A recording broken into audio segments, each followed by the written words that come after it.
Hey guys, what's up? JayzTwoCents here, about to bring you a series of reviews that is very important to me because these are parts that were specifically put together for a gaming PC under $1,000 budget. And that's gonna be a different video, but the reason why this video is close to my heart, right there, is because this is a computer I'm actually building for my wife, Miss JayzTwoCents. Or Mrs. JayzTwoCents, whatever the correct plural, no, not plural, whoa, plural marriage is.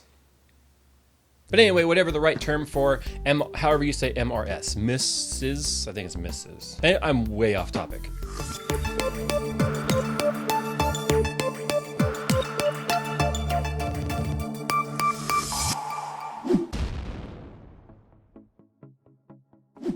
But today we are going to go ahead and take a look at the backbone of the build for her, and that is the Gigabyte 990FXA-UD3 motherboard, revision 4. Alright, so the 990FXA-UD3 is not new to my channel. In fact, I did 6 computers last year for various customers where I used this exact motherboard, but we are taking a look at the revision 4.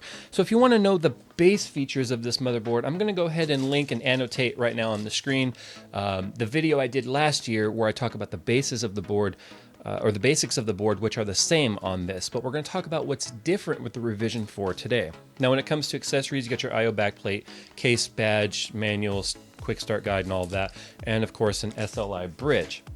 But this motherboard is a little bit different than the other revisions because they've beefed up what was already considered ultra durable. I'm gonna go ahead and undo the bag here so I don't wrinkle it in your ears. Now, when it comes to the name Ultra Durable, they certainly are keeping that line alive, not only with the upgraded PCB on here, which we've already talked about, which it inherits from its predecessors, but also it does continue the tradition of all solid Japanese capacitors, low RDS MOSFETs, and it does have 3 times the electric static discharge protection on here, where if you accidentally get some sort of discharge on the board, you have a very high likelihood of not damaging your board. I don't really recommend going and trying that though.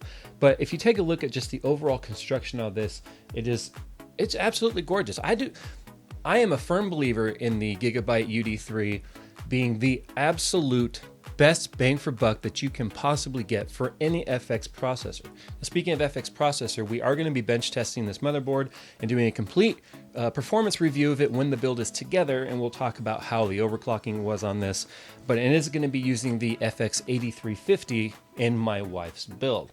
So I'm really excited about that. Now, it does have 108 dB built-on soundboard. It's got eSATA, USB 3.0s, I/O on the back. It's got more than you would ever really need. 5.1 surround sound built in. It's got a gaming net card in there, PS2 connection. It's even got a built-in FireWire port on there. I don't remember the last time I've used FireWire, but if I needed one, it's there. Now, if you want to know more about the base features of this board, go ahead and check out my other video where I talked about a lot of the features that are built into this board. It's pretty much the same thing. The revision 4 really is mostly just cooling upgrades when it comes to the motherboard. It's got dual BIOS and all the things that you would come to expect. And a motherboard that comes in at a $130 price point, I don't think it gets much better than the UD3, quite honestly. I mean, they pack so many features into this thing, and they really don't charge a lot for it.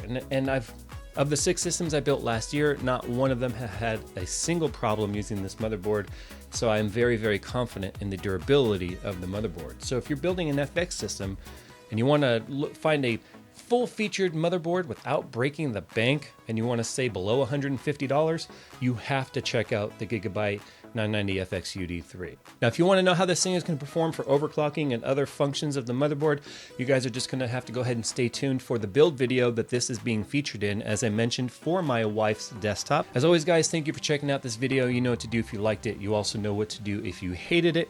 And as always, I hope to see you guys on Twitter, and I will see you in my next video. And I'm going to stop waving this thing around because I'm starting to scare myself that I'm going to accidentally drop it or throw it, and I don't think Gigabyte would be very appreciative of that. But then again, maybe it would be an opportunity to show just how durable it really is.